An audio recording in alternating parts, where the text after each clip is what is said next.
ಸನ್ಮಾನ್ಯ ದೇವೇಗೌಡರ ಕುಟುಂಬದ ಆಧಾರ ಸ್ತಂಭವಾಗಿ ಅವರು ತಮ್ಮ ಜೀವನವನ್ನು ಸಾಗಿಸಿದರು. ಹಲವಾರು ಬಾರಿ ದೇವೇಗೌಡರನ್ನ ಭೇಟಿ ಮಾಡಲಿಕ್ಕೆ ನಾನು ಮನೆಗೆ ಬಂದಾಗ ದೇವ್ರ ಮನೆ ಎದುರುಗಡೆ ಕೂತ್ಕೊಂಡು ದೇವ್ರ ಪೂಜೆಯಲ್ಲಿ ಹೂ ಕಟ್ತಾನೋ ಅಥವಾ ಯಾವುದೋ ಒಂದು ಮಂತ್ರ ಹೇಳ್ತಾನೋ ದೇವ್ರ ಭಕ್ತಿಯಲ್ಲಿ ಯಾವಾಗಲೂ ತಲ್ಲೀನರಾಗಿರೋರು. ನಮ್ಮ ಪದ್ಮನಾಭ ನಗರದಲ್ಲಿರುವಂಥ ಮಲ್ಲಿಕಾರ್ಜುನ ಸ್ವಾಮಿ ದೇವಸ್ಥಾನಕ್ಕೂ ಕೂಡ ಆವಾಗ ಬಂದು ಕುಟುಂಬ ಸಮೇತ ಅವರಲ್ಲಿ ಪೂಜೆ ಮಾಡ್ತಾಯಿದ್ರು. ಬಹಳ ಅಪಾರವಾದಂಥ ದೈವ ಭಕ್ತರು. ದೇವೇಗೌಡರ ಕುಟುಂಬ ಈ ಮಟ್ಟಕ್ಕೆ ಬೆಳೆದಿದೆ ಅಂತಂದರೆ, ಇಷ್ಟೊಂದು ಜನಮನ್ನಣೆ ಕುಟುಂಬಕ್ಕೆ ಸಿಕ್ಕಿದೆ ಅಂತಂದರೆ, ಚೆನ್ನಮ್ಮನವರು ಈ ಕುಟುಂಬದ ಬಹಳ ದೊಡ್ಡ ಒಂದು ಆಧ್ಯಾತ್ಮಿಕ ಶಕ್ತಿ ಅಂತಂದರೆ ತಪ್ಪಾಗಲ್ಲ. ಹಿರಿಯ ಮುತ್ತೈದೆಯಾಗಿ ಅವರು ಅವರ ಜೀವನದ ಈ ಪಯಣವನ್ನು ಮುಗಿಸಿದ್ದಾರೆ.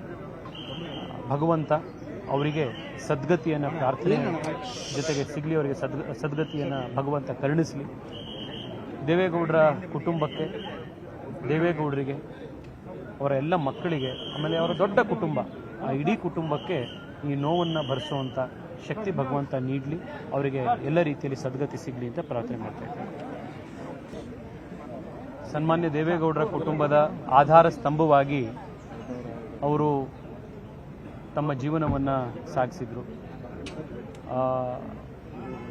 ಹಲವಾರು ಬಾರಿ ದೇವೇಗೌಡರನ್ನ ಭೇಟಿ ಮಾಡಲಿಕ್ಕೆ ನಾನು ಮನೆಗೆ ಬಂದಾಗ ದೇವ್ರ ಮನೆ ಎದುರುಗಡೆ ಕೂತ್ಕೊಂಡು ದೇವ್ರ ಪೂಜೆಯಲ್ಲಿ ಹೂ ಕಟ್ತಾನೋ ಅಥವಾ ಯಾವುದೋ ಒಂದು ಮಂತ್ರ ಹೇಳ್ತಾನೋ ದೇವ್ರ ಭಕ್ತಿಯಲ್ಲಿ ಯಾವಾಗಲೂ ತಲ್ಲೀನರಾಗಿರೋರು. ನಮ್ಮ ಪದ್ಮನಾಭ ನಗರದಲ್ಲಿರುವಂಥ ಮಲ್ಲಿಕಾರ್ಜುನ ಸ್ವಾಮಿ ದೇವಸ್ಥಾನಕ್ಕೂ ಕೂಡ ಆವಾಗ ಬಂದು ಕುಟುಂಬ ಸಮೇತ ಅವರಲ್ಲಿ ಪೂಜೆ ಮಾಡ್ತಾಯಿದ್ರು. ಬಹಳ ಅಪಾರವಾದಂಥ ದೈವ ಭಕ್ತರು.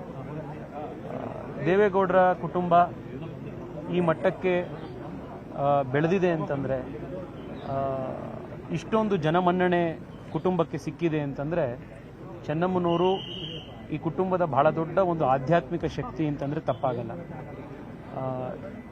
ಹಿರಿಯ ಮುತ್ತೈದೆಯಾಗಿ ಅವರು ಅವರ ಜೀವನದ ಈ ಪಯಣವನ್ನು ಮುಗಿಸಿದ್ದಾರೆ.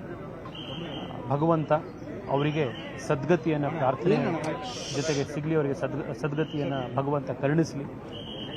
ದೇವೇಗೌಡರ ಕುಟುಂಬಕ್ಕೆ, ದೇವೇಗೌಡರಿಗೆ, ಅವರ ಎಲ್ಲ ಮಕ್ಕಳಿಗೆ, ಆಮೇಲೆ ಅವರ ದೊಡ್ಡ ಕುಟುಂಬ, ಆ ಇಡೀ ಕುಟುಂಬಕ್ಕೆ ಈ ನೋವನ್ನು ಭರಿಸುವಂಥ ಶಕ್ತಿ ಭಗವಂತ ನೀಡಲಿ, ಅವರಿಗೆ ಎಲ್ಲ ರೀತಿಯಲ್ಲಿ ಸದ್ಗತಿ ಸಿಗಲಿ ಅಂತ ಪ್ರಾರ್ಥನೆ ಮಾಡ್ತಾ ಇದ್ದೇನೆ.